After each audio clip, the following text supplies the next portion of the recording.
Hello, and welcome to Masterpiece Theater. I'm Laura Linney.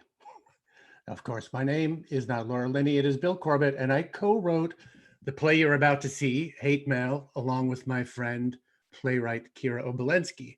I'll just be here for a minute to introduce the night, and then I am out of here.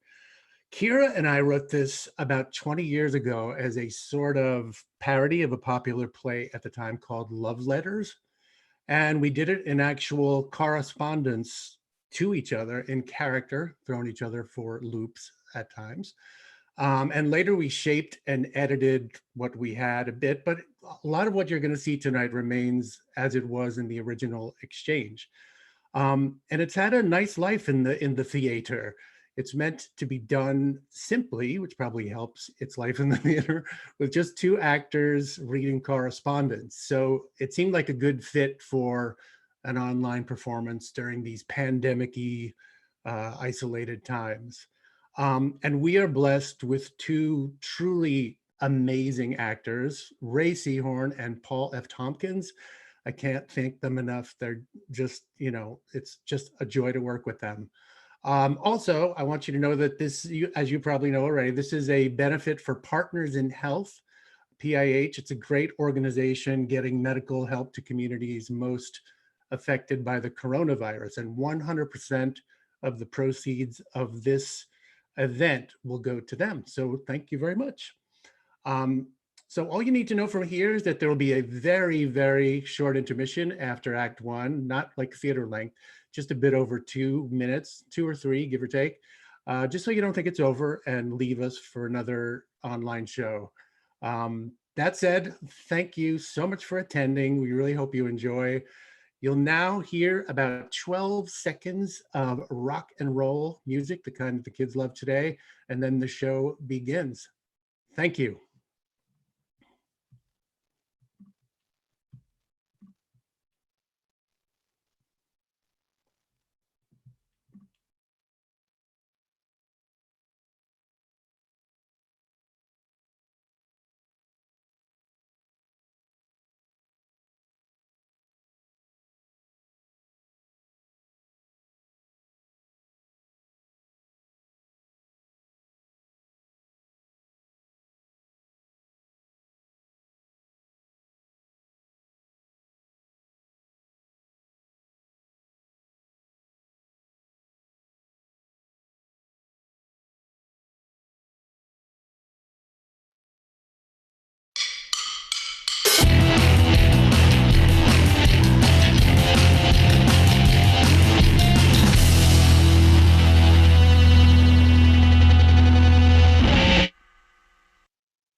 The Big Apple Shop, 451 West 47th Street, New York, New York, 10021. Dear Sir and or Madam, on a recent trip to New York for some architecture gazing, I visited your shop and purchased the large snow globe diorama depicting the wonders of your fair metropolis, which erroneously implies, by the way, that the Empire State Building and the Statue of Liberty are in fact the same height. This item was on the kitschy side, not typically my taste, but it was a gift from my girlfriend, Louise, who is inexplicably fond of such things. As you'll see from the fragments enclosed, the whimsical item in question did not survive the flight home to Minneapolis. Please send me a refund to the above address. A receipt is enclosed. I thank you in advance for your prompt attention to this matter. Yours, Preston Dennis Jr.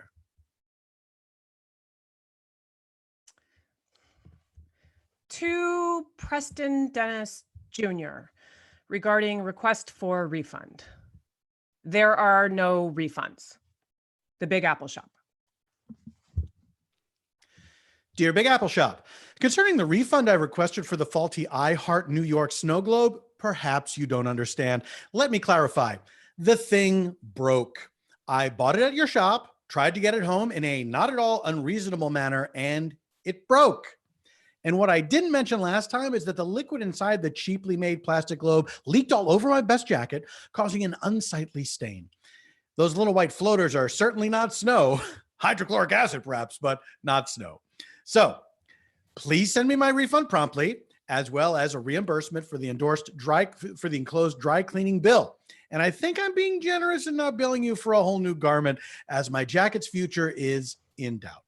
I trust the above is perfectly clear. Sincerely, Preston Dennis Jr. To Mr. Dennis Jr., let me also try to be clear. There are no refunds. Try the airline. The thing probably broke in handling. To repeat, there are no refunds. The Big Apple Shop. P.S. Of course it's not real snow. What's wrong with you? Dear Big Apple Shop, your smug mantra, there are no refunds, is infuriating. The airline has refused to pay for the damages, and as my girlfriend Louise has pointed out, they are probably justified in doing so. The flight in question was not an unusually turbulent one, and a far more delicate glass Christmas ornament purchased at the Metropolitan Museum for my mother was in excellent shape after the journey. The shoddy quality of your product is the true culprit, as you well know, and it is responsible for destroying my favorite jacket, which now has an ugly blotch that repeated dry cleaning cannot address. I am closing a bill for it, allowing for depreciation in the year since I bought it at the Dayton Men's Shop. Copy of receipt enclosed. As you can tell from the price, it was a sophisticated blend of camel hair and cashmere. I will point out that you may have been spared this further expense had you acted promptly and decently rather than simply parroting, there are no refunds, like some sort of zombie. There will be a refund. Preston Dennis Jr. To Mr. Dennis Jr. from the Big Apple Shop. There are no refunds. I don't know how else to tell you this. A large sign by the cash register states our policy in 5 languages. If you were standing before me now wearing your stained camel hair jacket, cradling your pathetic broken shards of snow globe, I would still say there are no refunds. It is the strict policy of the person who owns this shop, a woman whom it behooves me little to cross. And yet you persist. There are no refunds, never, not ever, no refunds. Sincerely, Dahlia Markle, Assistant Manager. P.S. I should file your letters in the garbage, but I don't get letters anymore except from these pitbull collection agencies, and yours are so quaint and so perverse that I took them to the Lower East Side salon I belong to, mostly fellow artists and intellectuals. Your classic Midwestern sense of entitlement, your obvious passive aggressiveness, your literal mindedness in believing that the tiny buildings should be to scale and the snow inside the globe should be real. Guess what? You were a total hit. My lover will be using your letters in an upcoming panel discussion at the New School to make a point about the noblesse oblige of modern middle-class middle America. Dear Ms. Markle, my tormentor finally has a name. While your recent letter positively dripped with condescension, Ms. Markle, it was amusing in an anthropological sense. Let me address the points you brought up in reverse order. 1, as for using my letter in an upcoming panel discussion, let me say unequivocally, do not. I won't have my sincere attempt to right a clear wrong used as cannon fodder for a gaggle of chain-smoking, black-clad, postmodernist NEA grant rejects. 2, I am not overly literal-minded, or as you imply, insanely literal-minded. My remarks about the globe's design were meant as light satire, and the comments regarding the snow were intended to emphasize the damage done to my jacket, which is considerable. 3, your drive-by comment about the idiocy of Midwesterners is uncalled for, and again, wrong. I dare say my education, erudition, and worldliness would compare favorably with your own. Need I remind you, Ms. Markle, that you work in what is essentially a tourist trap selling cheap trinkets, and you are merely an assistant manager there? Finally, perhaps you do have a no refunds policy, and maybe there is a sign stating so in 5 languages, though I doubt one of the 5 is English. But I now demand my money back plus damages. My fiancée, Louise, suggested to me in very strong terms that I should take this to my attorney. So, Enclosed is a copy of the formal complaint drawn up by Mr. Alexander Hinsdale of the Minneapolis law firm of Hinsdale, Meacham, and Quam, a member in good standing of the Minnesota Bar, the California Bar, and, alas, you unfortunate kitsch-peddling pseudo-intellectual bohemian lass, the New York Bar. Mr. Hinsdale filed the original in the Southern District Small Claims Court today. A complaint to the Manhattan branch of the Better Business Bureau is also being readied. In the meantime, wishing you a very enlightening panel discussion. Yours, Preston Dennis Jr. Dear Mr. Dennis, your subpoena arrived today.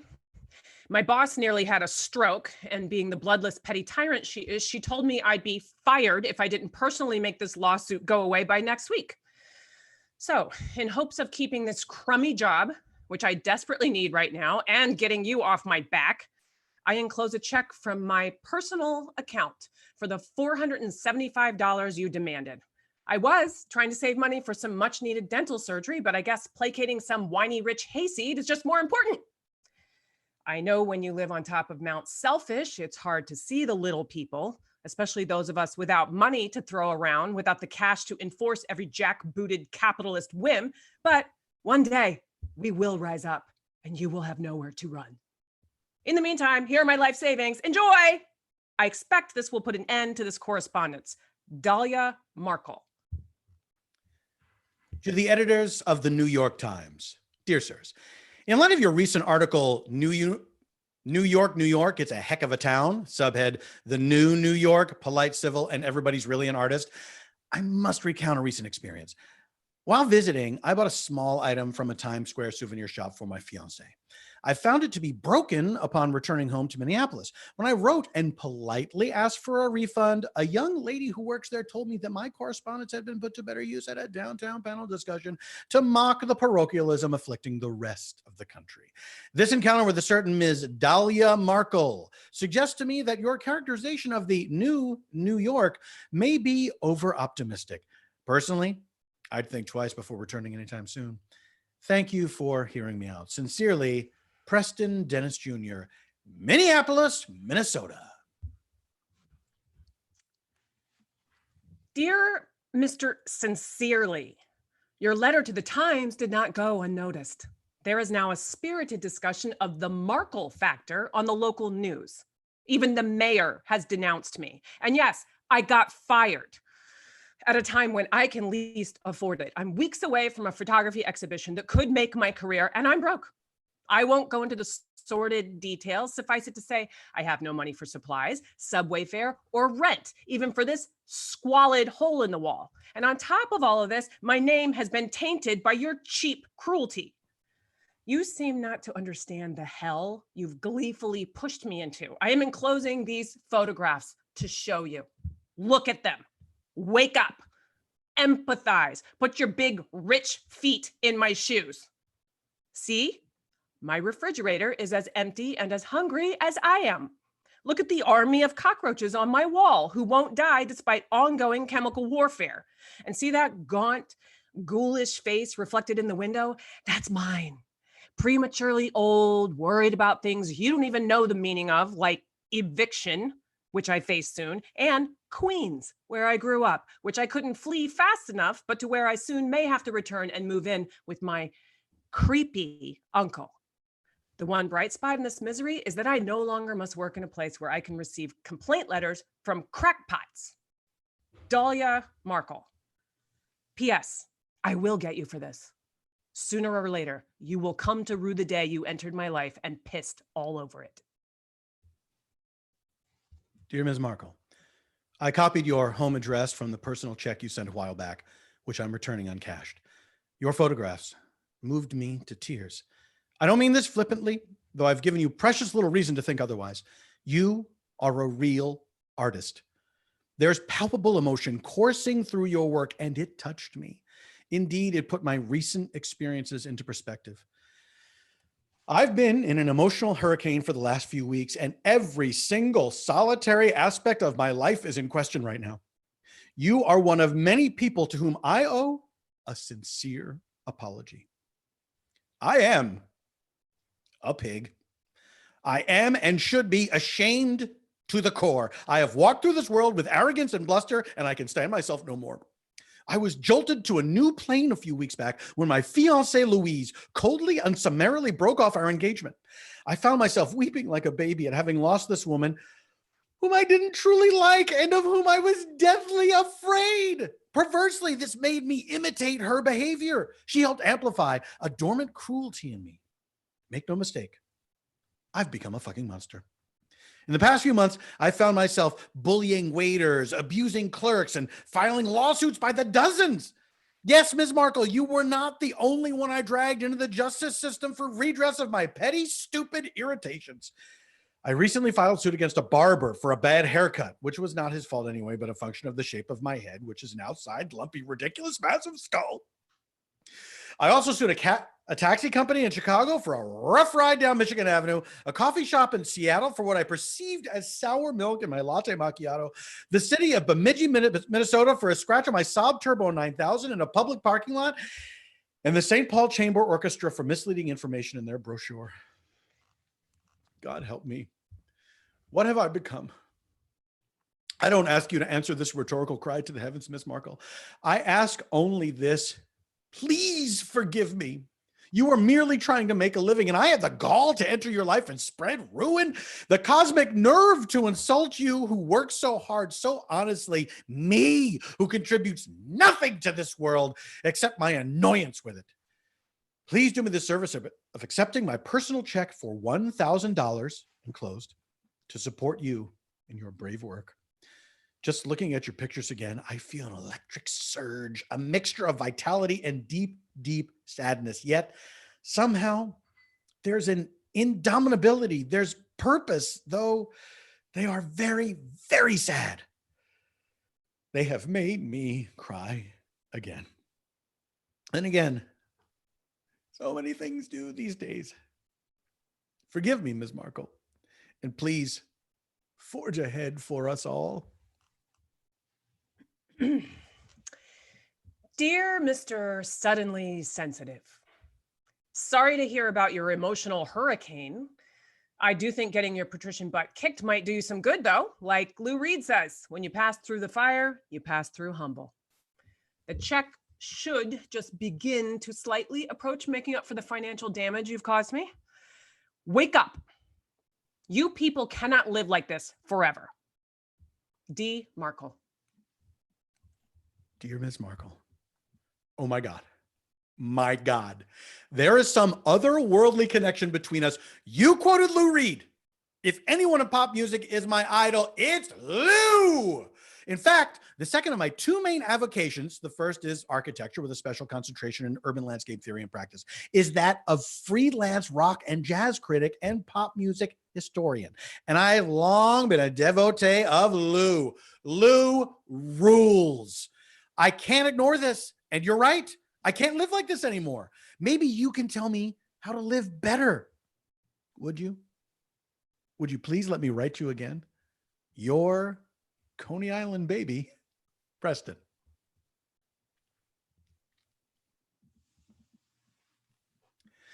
Ms. Markle, perhaps you were turned off by me calling myself your Coney Island baby in my last letter. Believe me, I went back and forth on that frivolous closing for hours, and I fear I chose the wrong path anyway. As you may know, it's the title of one of Lou's songs, the one where he keeps saying how much he wanted to play football for the coach. I find that inexplicably touching, don't you? Do you think that might be because in this song, Lou, despite pressure from his cool friends, still loves his fascist old football coach? I think he may be saying that you can't tell where or when love will be there for you. What do you think? Notice how I'm trying to draw you into a dialogue. Slick, huh? Your friend on the wild side, Preston.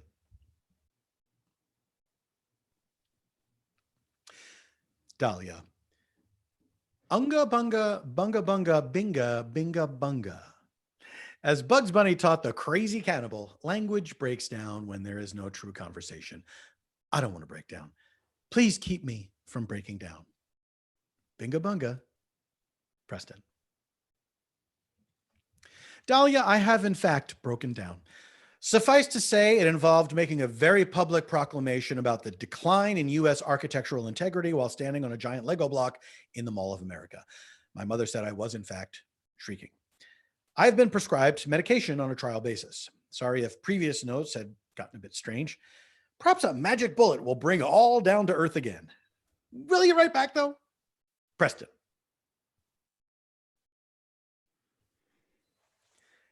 How's life? Mine's a bit steadier since the medication. I haven't taken a trip in weeks and think I'm due for one. If I were to find myself, say, on the East Coast, would you like to have coffee? I suppose I should take a hint since you won't write back, but maybe you'd be more comfortable in person. I'd love to meet you face to face. I'm looking at the photographs you sent me again, and though you described your face as ghoulish, I find it sweet and lovely. Coffee? My treat? Dear Preston, I am returning your check for $1,000. It was generous of you, but I fear, all this crazy cannibal business has given me a rash. I often break out when I get nervous. That's not to say I don't understand your troubles, but here's some advice I've learned the hard way. You can take all the medication you want, but it's not going to help. You have to learn that it's your life of unexamined privilege that leaves you dead and empty inside. You should replace those pills with something else. Let me suggest a rigorous system of thought, such as Marxism. And one final thing, if you feel pain, at least you know you're alive. And how did you get my uncle's address here in Queens? On second thought, don't tell me. DM.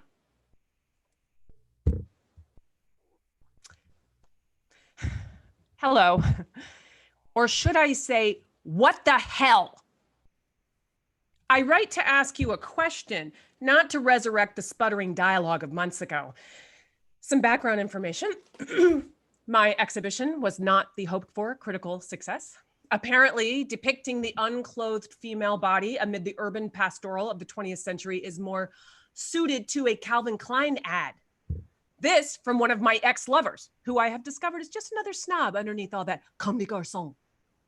My circle of pseudo-feminist intellectual friends have accused me of creating pornography that objectifies the female form for male capitalist consumption. Exactly! I would say, if for 1 second I was given the opportunity to defend myself, it's political, you morons. The body depicted is my own. The artist's body, displayed, revealed to be tragically consumed by market forces as a tourist might covet a trinket. Which brings me to my main point. Despite the overwhelmingly negative response, every single photograph in the exhibition has been purchased. The gallery dealer will tell me only that the anonymous collector is a gentleman from the Midwest. The idea that you might own 12 photographs of my naked body is very alarming to me. Did you purchase my photographs? And if you did, a thought that makes every hair on my body stand at attention. Why? D. Markle. Dear Dahlia. Splendid detective work. Yes, I was that mysterious gentleman caller. Told you I was coming to Gotham, and I'm very serious about my travel. Your photographs now adorn the south wall of my new condo in swinging downtown Minneapolis, a 12-story bachelor pad worthy of Hugh Hefner. I like to move every 6 months or so. It's become sort of a hobby, but I digress. Good to hear from you again. And I'm sorry to hear that the critics piled up on you. You shouldn't get upset about it, you know. The stuff is completely arbitrary. They could have canonized you just as randomly. The coin simply landed on the other side. I, for one, stand by your tremendous talent, even if I am apparently very much alone in this. Your instinct for composition, the way you employ light, remain a source of inspiration to me. When the photos were delivered here, I spent the next 3 days arranging and rearranging them in my new den. But why are you so upset that I have these? After being hung in a public gallery in Manhattan for weeks, where every Tom, Dick, and Enrique could ogle them, I assure you I don't sit in the middle of the room all day staring at them masturbating. I have a fine assortment of other materials for that purpose. Why did I buy them? You touch me. Your face is so sweet, so delicate and vulnerable, but your gaze is so assured. Your ideas leap out of the picture. Your struggle looks so noble. Your passion is so real. And I'm aware that mine is not. And admittedly, yes, your Nude body isn't hard to look at either. But to make you feel better, let me offer, as the philosopher Hannibal Lecter would say, quid pro quo. Enclosed are not 12, but 13 photographs of me as naked as a human can be, full frontal self-portraits done with a timer by the shores of White Bear Lake. Yes, a baker's dozen of my bare booty in a variety of dignified poses. In comparison with yours, of course, my camera work is rank amateur, complete with the glowing demon red eyes. But it's not the eyes that matter most here, is it? 2 disclaimers. I am usually a tad trimmer. I've gained 23 pounds since going on the meds, and yet I let myself be displayed, revealed, consumed by you. I think that's pretty goddamn brave, don't you? 2, it was a very cold day out. Your soulmate in search of a Kodak moment, Preston.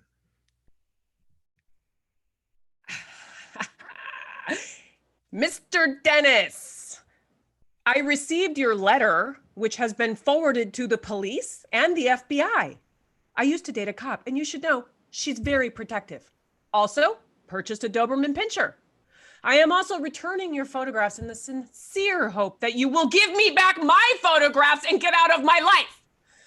Excuse me for a moment while I try and gather myself. My hands are shaking. You have invaded my life. I have been invaded by a Midwestern lunatic. It's where they all come from, isn't it? What goes on out there? My usual style of letter writing, I fear, has gone out the window as I find myself in such a state of total disgust that I may vomit at any moment. Whoops, there I went, right into the wastebasket. You made me puke. Your letter made me puke. I cannot believe this. Hugh Hefner, don't get me started on Hugh Hefner. Just give me back my photographs.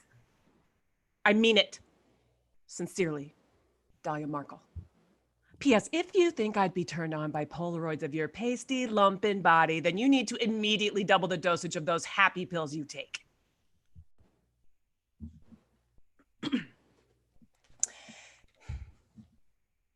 Dear friends, greetings from Burlington, Vermont.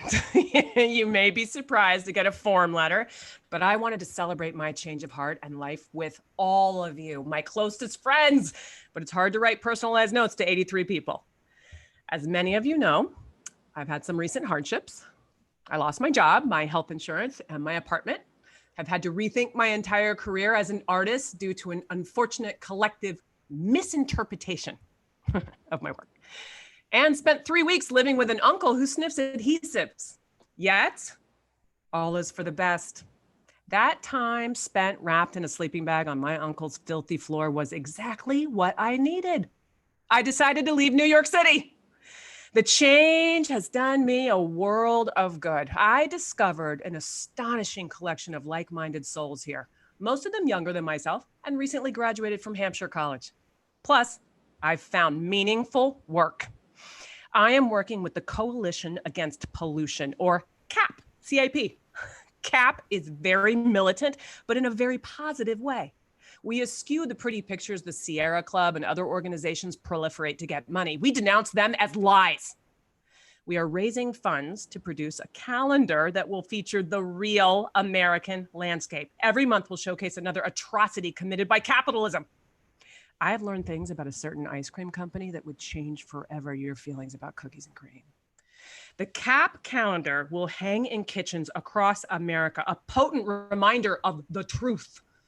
Yours truly will be the photographer. Whatever amount you can manage, friends, will go towards graphic design costs, photo developing, and the eventual publication of the calendar, which we hope will be carried by a major bookstore chain. Knock wood. I thank you in advance for your generous contribution to this worthy cause. P.S. Hi, Preston. I remembered your fondness for my work. I hope you can help. Also, thanks for returning my photographs and for the white roses. 120 though, a little bit obsessive. Anyway, looking forward to your contribution. It was so uplifting to hear from you again. Your letter was forwarded to me at my new address here in Montana. Enclosed, please find a check for your worthy cause. Your servant, Preston Dennis Jr. Thank you for your contribution of $3. Your generosity, as always, overwhelms. Your recent acknowledgement hints at miserliness on my part. I must concede that point, but I have agreed to channel my primary birth gifts in alignment with the Creator. Please accept my apologies and this additional check. I will pray and sit in open witness for you, hoping your shining desire to be a bodhisattva in stewardship of this planet will bear bounteous fruit. Your servant, Preston Dennis Jr.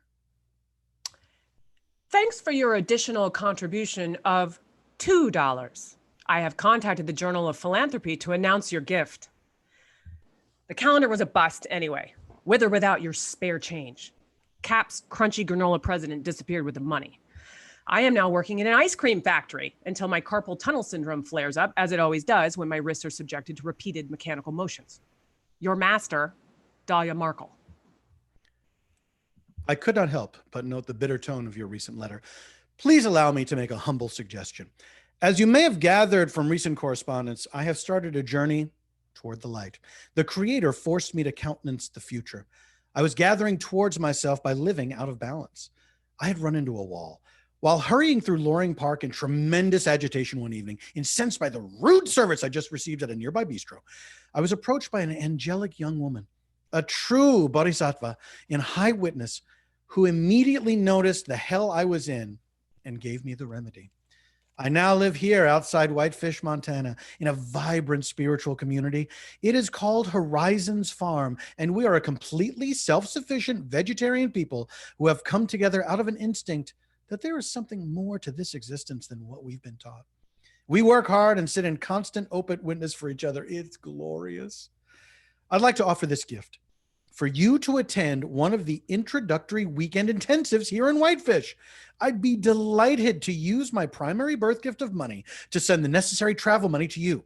Our leader, the Luminous One, has given a hearty stamp of approval to this utilization of my earth resources. In the meantime, I've enclosed a picture of the Luminous One, smiling in high joy as ever, which may be of some comfort. I suggest putting this in a place where you can see it upon first waking, or perhaps on the dashboard of your car. Praying for you and hope to hear from you soon. Your servant, Preston. Preston, your latest letter has been forwarded to me here in Florida. See Oceanside Resort on front of cart. Burr and I moved down here a few weeks ago. Have I mentioned Burr? He's a true kindred spirit. I met him in Vermont working in the ice cream factory. He has a friend here in Miami who said he'd cut him in on a rug doctor franchise, and Burr asked me to join him. We have been doctoring rugs. Believe me, every room is an emergency. That's Burr's joke. I have never felt better. I am not sure what it is. The sun, or maybe it's love, but it very well may be these extraordinary vitamin supplements I'm taking, which bolster blood and antioxidant production. Have you heard of wet wolves?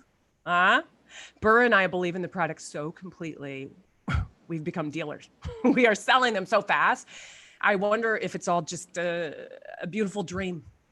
Have you ever read the works of Ayn Rand?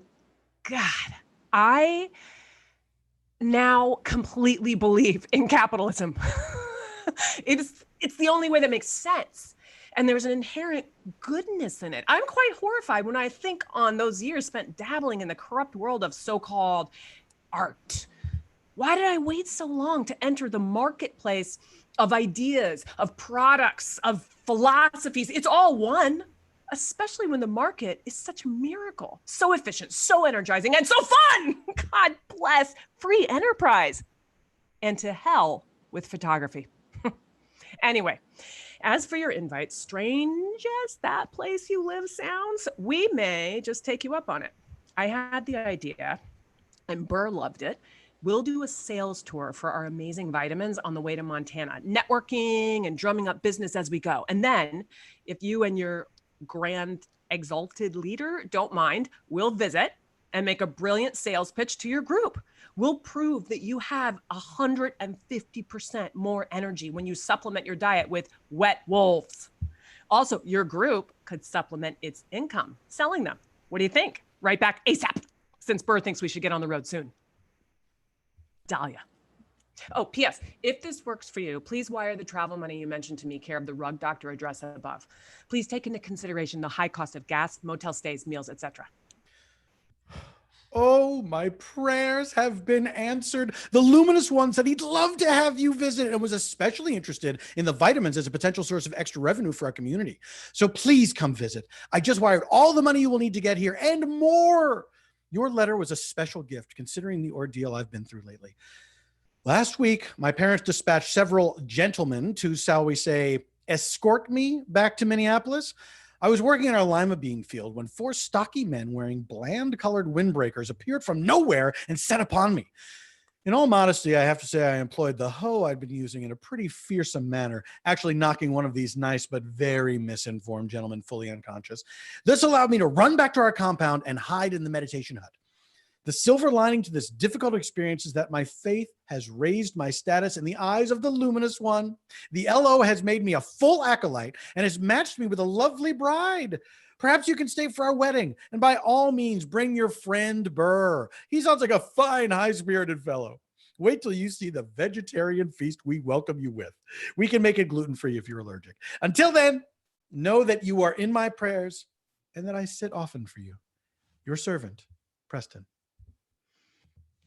We're on the road. Houma, Louisiana, the Venice of the South, pictured on front of card. At night, the refineries look like fairy kingdoms. Business was great in New Orleans, literally out of the trunk of our car. I love to sell things, Dahlia. I love this country. Outside of Memphis now. See, Elvis says Santa in the driveway at Graceland, pictured on card. Did you know that Elvis ate meatloaf 3 times a day for 7 consecutive years? Making money, having a blast. See you in about 2 weeks, Dahlia. Texas kicks butt, and they love our wet wolves here in Dallas. Moving lots of product, drinking lots of long necks. Can't seem to sleep these days. But hell, when you sleep, you miss a lot of opportunities to sell deep in the heart of Dahlia. Hi from Nebraska. God, it's flat here. Keeps me awake. The vitamins are still moving good, but I have a slight case of the shakes, probably touch of the flu. Burr says I'm getting paranoid, but it's true. Everyone's staring at us wherever we go. I think he's paranoid in not seeing that. Does that make sense? Got to go see some guys in Wyoming about the wolves. Be there in about a week. Not coming. Burr in jail. Wet wolves are not vitamins. FBI sting. Jackson Hole. Plea bargain. Nervous breakdown. Dahlia, stop. Latest letter places you here at Lazy Longhorn Motel. Stop.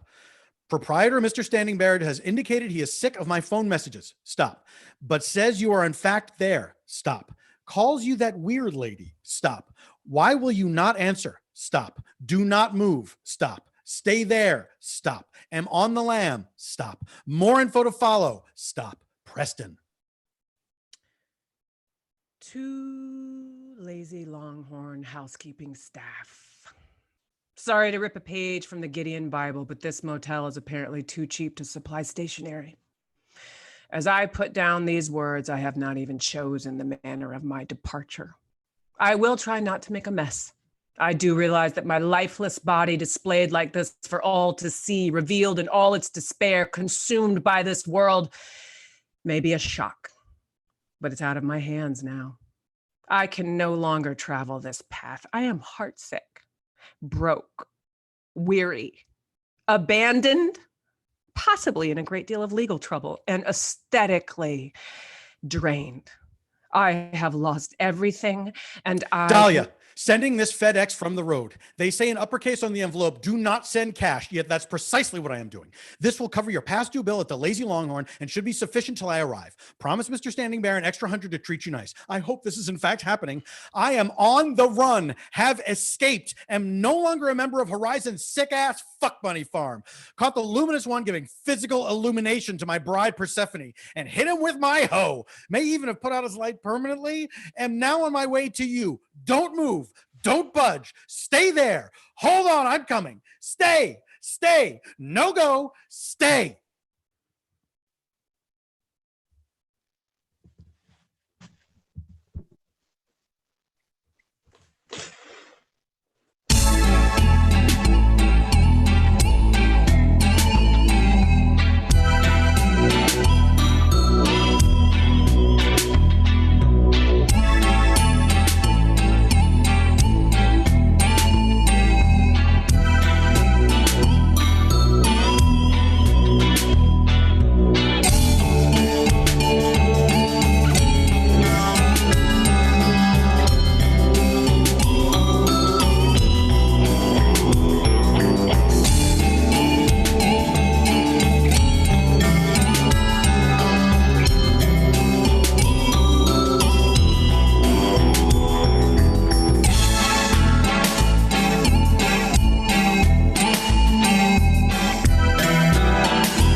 You are my sunshine, my only sunshine. P. I love Santa Fe. Life is so precious. Went out to get some black beans for breakfast. Keep the bed warm. Love, D. Hello, my love. I am straining the limits of my earthly will and leaving the house to you so you can do your darkroom work with proper concentration. But God, how hard it is to leave your side. These last few weeks have been a beautiful dream. I feel so blessed that we found each other. The rest of the world has gently faded, and there is nothing but our love. The laws of man and nature do not apply to us. We spin a new, sparkling reality out of the tender threads of passion and affection emanating from our hearts, like dewdrops on a, well, you know what I mean. Thank you, Dahlia, for coming into my life. Good morning, Sweet Pea. I left at the crack of dawn. Sudden inspiration to capture the light in Sassafras Canyon. God, the morning light is beautiful here. Took your Jeep. Could you pick up some soy milk? Thank you, Bunny. And if you are at the co-op, go ahead and do some shopping. Here's a list. 3 avocados. Make sure they have crinkly black covering, not the smooth green-skinned ones. 3 pounds of millet. Half a pound of mung beans. Ask on these. The last time, remember, you brought home soybeans. The natural cotton swabs. Get the big container. We go through them like candy. 6 natural free-range eggs, brown. Get the free range, not the free roam. Fundamental difference. About 1 pound of carob chips. I'll make some cookies tonight if Preston is a good boy. D. Preston was a good boy. He wants his cookies. Then he wants to snuggle with mommy. P. Sorry about how touchy I was last night. It's the rash. It puts me on edge. This note, redeemable for 100 kisses. D. Dahlia, love, is there anything I can do for you? Any way I can clear the muck and muddle of everyday life around you, those oppressive quotidian demands which keep you from your art? I don't mean to adopt a stringent tone, but darling, you must keep focused on your work. You are a genius, my love. I'm certain of that. I hope you'll soon be convinced of that too. But the world will never know unless you give it your all. And mine. Let me be your resource, your helpmeet, your protector. Use me all up. P. In future, when you wash my underpants, could you not put them in the dryer? It shrinks them. Thanks, Bunny. D. D. My apologies about the inept laundering of your undies. I will learn from this mistake and it won't happen again. P. My dearest Dahlia, I'm leaving to do our shopping, my love, and I couldn't be happier. Just a note to tell you how much you mean to me. And I do hope you won't think me strange or perverse, sweetheart, but I leave the house today with the image of your breasts so vivid in my mind. Your wonderful breasts. I simply can't believe that you share them with me. You let me gaze at them every day. You let me touch them, not every day, but pretty often. Your beautiful breasts, they are my reason for living, along with all the rest of you, of course. Your boy, Press. P. Just a reminder, please keep plastic separate from glass. Thanks. D. D. Got your recycling note. Sorry, I am learning. P. P. Would you mind returning these library books? Please renew self-esteem. It's a muscle. Thanks. D. Dahlia, I was born for the Southwest. I bought a Pernell Roberts hat today and I'm going riding. Yippee-yi-yo-ki-yay. I love you, Ms. Dahlia. Your cowpoke, Prez. Went to bed early. Riding was hellish. Possible concussion from nasty fall. Seeing a Hopi healer at sunrise. We'll get to cleaning the bathroom upon return. Hopefully the throbbing pain will be gone and I can give you a good, clean bathroom. Take a look. 12 shots of sassafras. Too much light, too foreboding. Please advise. You've outdone yourself again. Brilliant, brilliant work. You have such a discerning eye. Thank you for your nurturing soul. I think you are a Stieglitz to my O'Keefe. You are Kahlo to my Rivera. You are Eleanor to my FDR. You are pebbles to my bam bam. P, picked up this Tenactin at the pharmacy. Should help with the foot odor. Thanks. D. P, I know I seemed insensitive last night, but the rancid smell of your feet is making me ill. I'm leaving you the Jeep and renting a Humvee for 3 days, taking off for God knows where. It's my fervent hope that at the end of these 3 days, I will miss you. Right now, I believe you are a horrible shrew. Greetings from Nogales, Arizona. Faxing this paper placemat from a roadside restaurant depicting Jesus Christ as a trucker. Nice to see him showing us something other than a fey hippie for a change. Looks pretty tough, doesn't he? Strangely comforting to know the Lamb of God could kick my ass if he wanted to. This little trip has cleared my head. I like you again. Hope it's mutual. Speeding east on I-40 right now, and I'll be home by 11. I can't wait to see you and kiss you and lie my head against your breasts all night. Of course, I want to make you happy, but I can't do that for 2 hours straight. My carpal tunnel flares. There have to be other ways, Bunny. P, here is my birthday wish list. 1, a Leica camera. 2, a Leica camera. 3, a Leica camera. 4, a Leica camera. 5, a Leica camera. I am a camera, Dahlia.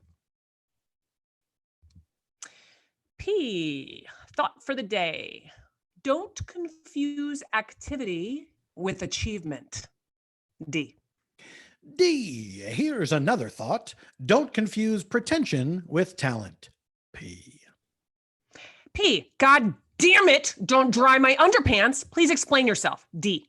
D, clean your own fucking underwear from now on. P. Question, why was December 7th such an important day? Answer, because it was my birthday. P, can I borrow $1,600? D. I stand by my opinion. All of your work in the last month has been boring, boring, boring. Shame on you for squandering your talent. Go back to the edge, woman. Be back late tonight. Pool party after midnight. Don't wait up. D. Found this work you've been hiding from me, you naughty girl. This is brilliant. This is back to the real stuff. Naked people. And not even erotic, but strangely pathetic. Your model looks like Burgess Meredith as a Playgirl centerfold. Where do you find this poor, sad-looking old guy with a wrinkled ass? That old guy is Steve. He thinks I'm fascinating. You think I'm a horrible shrew. P.S. He works on my teeth. He is changing my life. Sending this par avion from Amsterdam. Yes, Amsterdam. I have the money to do things like this, and you don't. I'm sitting in a hash bar smoking a cigar-sized spleef. This is a form of recreation I never fully appreciated until this moment. I am now crystal clear about many things. The illusory nature of time, the way each molecule works as a separate planetary system, and the utter destruction you were bringing into my life. Good riddance to you and your saggy-ass old dentist. P.S. I demand an apology. I have never apologized for anything in my life. But please come back anyway. I told Steve to piss off. He charged me for whitening. You are my only friend. I miss your little notes. Thank you for your apology. Forgive me for leaving. I'm sorry. I love you. Here's $5,000. Your mom called.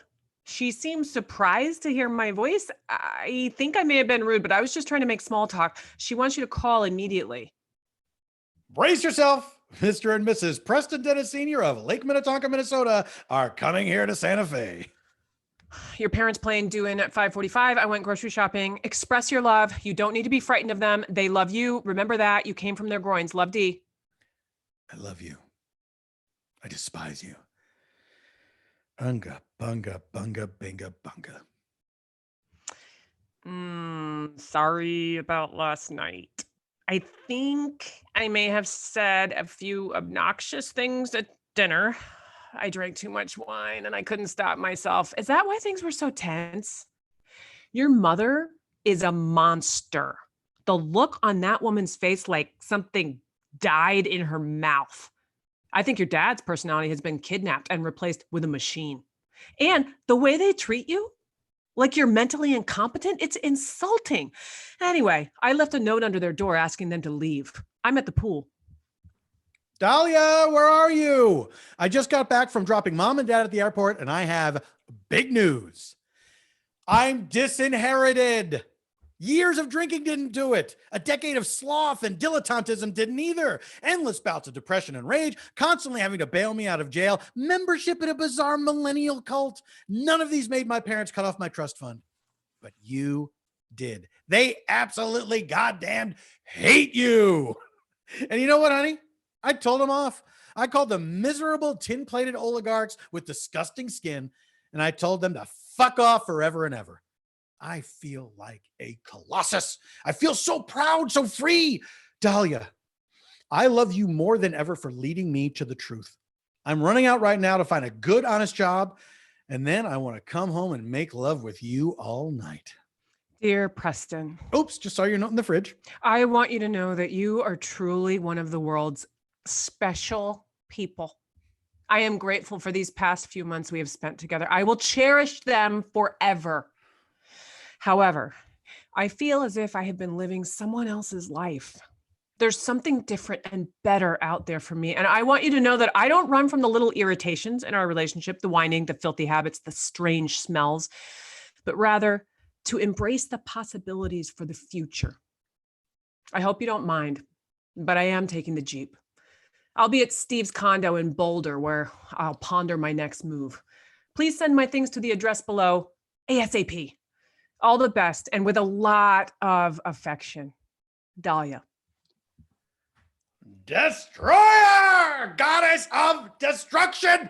You have killed my heart. You've murdered my soul. You've thrown me into poverty, and you've stolen my goddamn Jeep. You won't get away with it. Destroyer. Dear Ms. Markle, you have my Jeep. Note the possessive, my Jeep.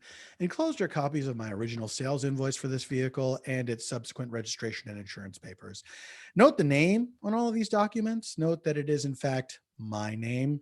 I repeat, you have my Jeep. I am reduced to taking the bus to my new job manning the French fryer at Arby's. Said Arby's is 3 transfers away, so I swelter for nearly an hour in the hot, diesel-smelling, airless air. If you won't accept my love, you are not entitled to my Jeep. My Jeep. My Jeep. Dahlia, please. Can I have my Jeep, please? It's not funny anymore. Can I please have my Jeep, please? Give me back my Jeep, you goddamn wrecking ball. You thief. You see what I've enclosed here? You see? I can't even afford the most down-on-his luck Santa Fe lawyer right now to sue your kleptomaniac ass, as I've been fired from Arby's for being habitually late. Guess why I'm late? Correct. No Jeep. So consider, as a subpoena of sorts, the enclosed dead lizard. I will be sending progressively larger deceased critters until you give me back what is mine. And what is that again? Righto, my Jeep. Preston. Hi. Thanks for the lizard. I consider the Jeep to be mine. I earned it fair and square in those hellish months we called a relationship. Dahlia M. P.S. Your pathetic baby ragging about deep fat fryers does not arouse my sympathy. Pull yourself together, burger boy.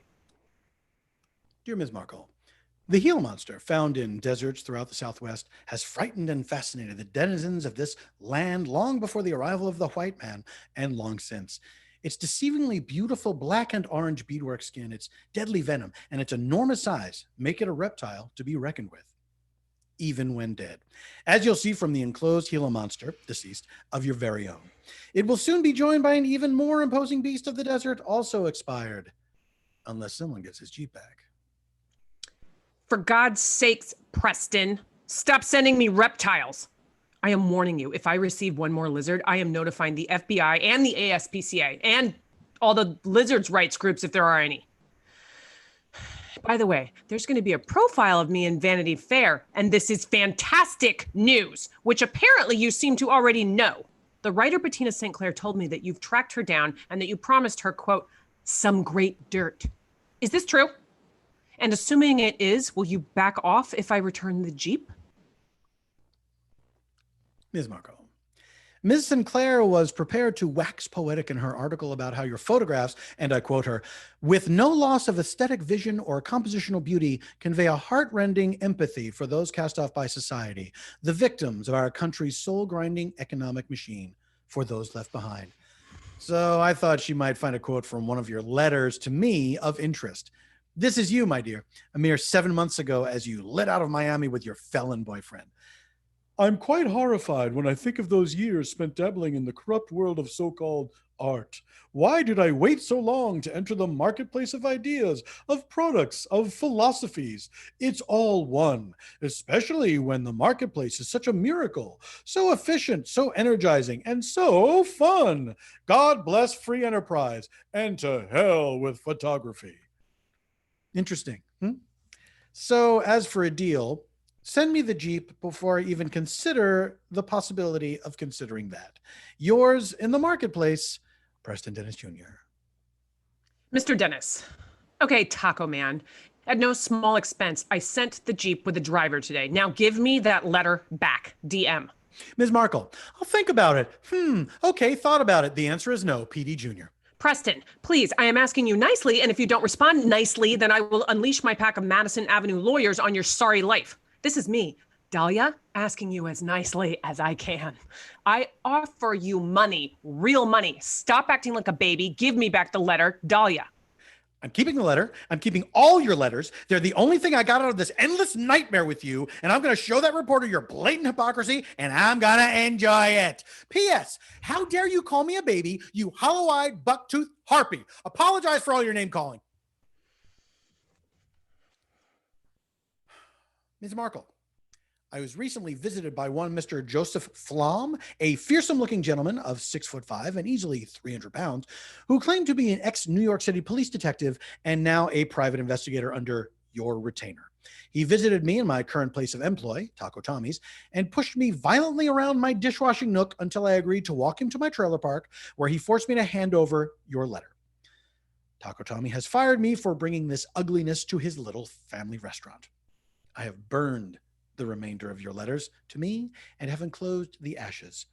I am documenting all this and keeping a copy in a safe deposit box in the event you send Mr. Flom back to kill me.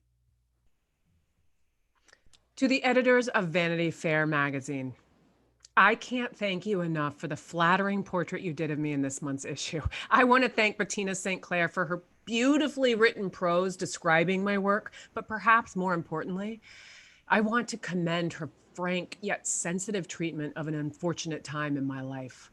It is thanks to hard work, the companionship of women, and an unflagging belief in the curative nature of art that I was able to pull myself out of such an unhappy relationship.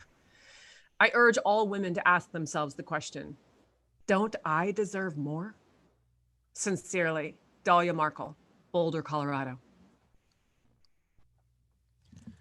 Hello? Hello? Hello? Anybody out there? Hi, welcome to the room. Thanks, Frank Lloyd Wrong. Love the handle. I like yours too, Auntie Leibovitz. Nice nomenclature. Oh, what an excellent word. Finally, someone who's not monosyllabic. Been a while since I had a nice, long word. LOL. Visit this room much? Indeed. So tell me something. If this is the art and ethics chat room, why is everyone talking about sex? Their minds are in the gutter. And yours? Elevated on a much higher plane. Can I climb up there with you? Take my hand. Oh, okay. All right. Scooch over. Here I come. Take my hand and I'll pull you up.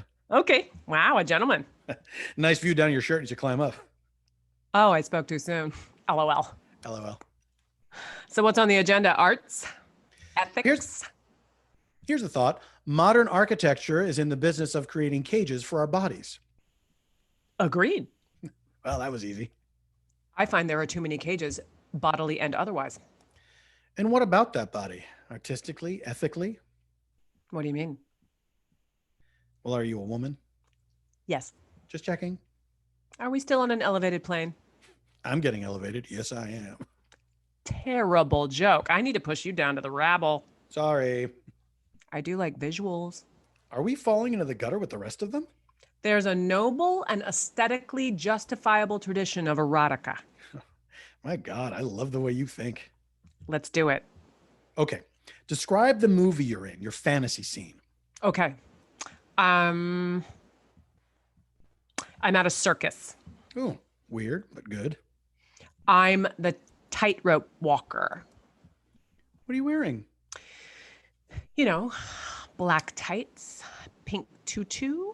I'm walking the rope in balance. Lots of people watching.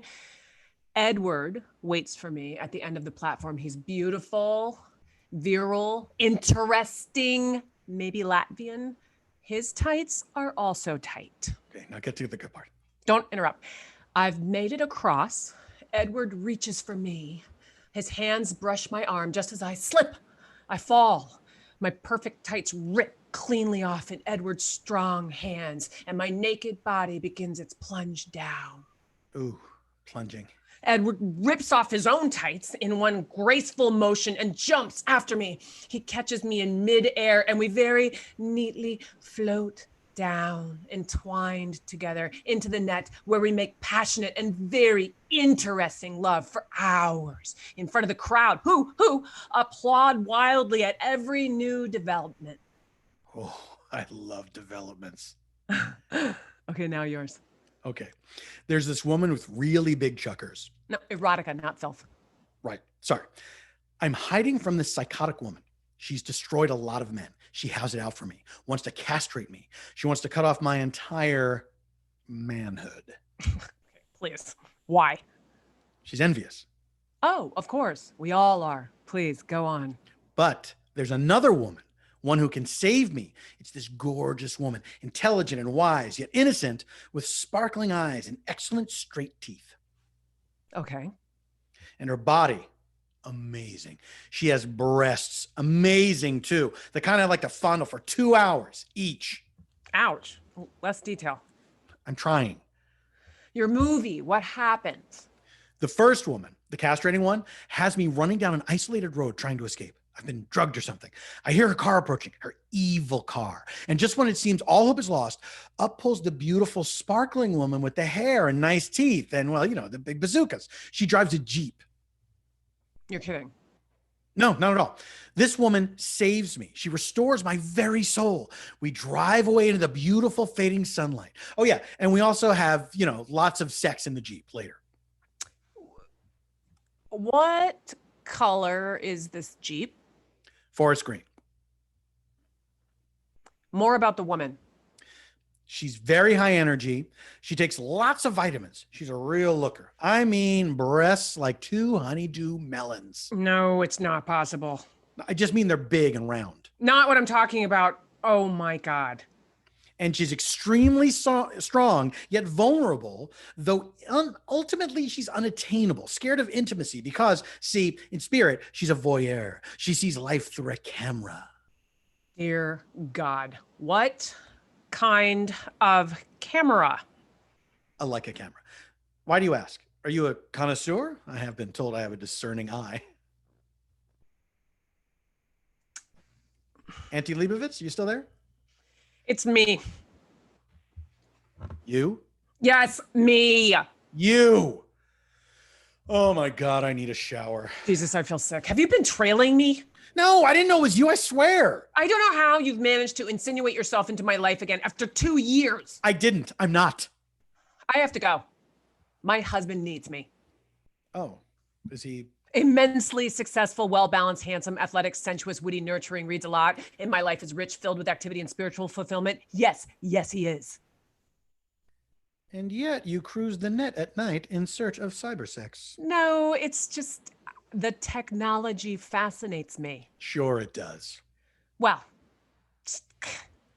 I have my own goddamn house in Seattle now. And have you seen my pictures in Rolling Stone, Interview, Elle, Der Spiegel? Yes. Jealous? Yes. Bitter? Yes. Good. But What? at the same time, happy for you a little bit. A little bit. How does that work? I don't know. But even in that sea of bitterness, there's always been a tiny lifeboat of pride in your accomplishments, of me wishing you well. It's gotten tossed violently at times, been smashed into a small piece of driftwood, but still it bobs up and down. Stop it, Preston. But thank you. What are you doing? Drinking generic beer and eating craft singles from the pack. I mean, with your life. Oh, I'm a doctor. Well, I work in a hospital. Well, actually, I'm an orderly trainee. Glad to see you're still thinking small. Glad to see you're still the queen of compassion. You finally have to work for a living, like the rest of us peasants, huh? Thanks to you. All right. I'm not crazy about minimum wage, but I mean this.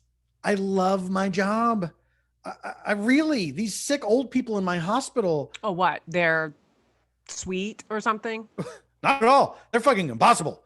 Perpetually crabby, always bitching and moaning as I empty their bedpans and give them sponge baths. But somehow I miss them on my day off. It seems I like them. You've changed. Maybe. I think I've changed too. Remember how neurotic I used to be? I seem to recall, yes. How I felt like this creepy stealer of souls, Diane Arbus, only not as mentally healthy. Well, I don't question myself anymore. Not at all. You shouldn't. You're extraordinarily talented. You always were. Really? Really? And you always were kind. Sometimes. Sometimes I always was kind. Do you miss me? Not at all. No, same here. We were a big pile of muck. Oh, we were the Titanic and Watergate together. Worst mistake of my life. Oh, worse than what's his name? Thorne? Burr. Yes, worse than Burr. Well, you were worse than everybody too, but I'm sorry I sent you that dead lizard. Sorry I hired someone to beat the shit out of you. No problem. Well, I should go. Yeah, getting late. Bye. Take care. Good night. You too. Preston, you still there? Afraid so. Just checking. Admit it. You're not married. You lied. I didn't. Okay. Yeah, I did. So what? I lied too. When? When I told you I burned your letters that time, I never did. I sent you the ashes of the Santa Fe Herald. You kept my letters? Why? To try to blackmail me again? No. I just like to read them. I want them back. Creep. Well, only if you give me back mine. Fine. No, I want to keep them. You miss me then. Not exactly. I miss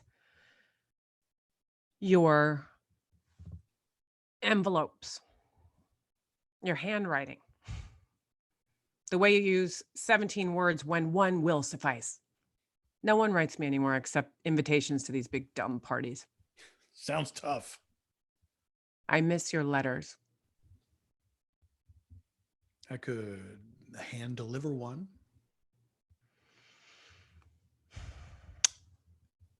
I don't think so. Okay. All right, then. I guess this is goodbye. No, No, you want? I want to give you my address, my mailing address. It's just a P.O. box. Can you send me a letter? I want a letter, a big letter, a real barn burning rant on the subject of your choice. Be interesting. Then we'll see about any further contact. I'll send you a love letter. God, no, immediate disqualification. So you still hate me? I do. Well, I hate you too. I've never hated anyone as much as I hate you. Preston. Preston, are you still there? Preston. Hello? Preston?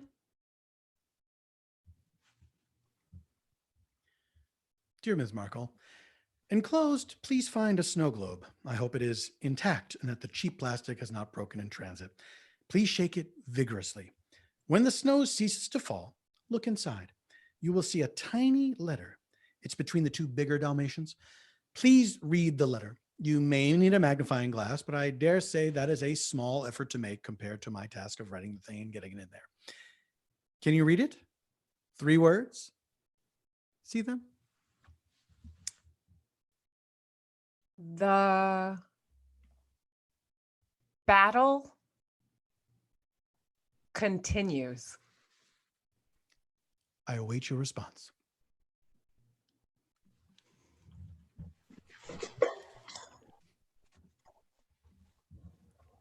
That is the show. Thank you very much. If you can, from wherever you are around this world, give a big hand to Ray Seehorn and Paul F. Tompkins. I would also like to thank our producer, Ben Blacker of Thrilling Adventure Hour, Casey Stangl, who helped us with direction, Eric Peterson, our web guru, and all of my friends at RiffTrax. Again, Ray Seehorn and Paul F. Tompkins, thank you for your wonderful job. Good night. Thank you. Thanks, everybody. Thank you, guys. Thanks, Bill. Thanks, Kira. Thanks, Casey, Mark, Ben, and everybody who donated. Yes, thank you for supporting Partners in Health. Good night. Good Good night.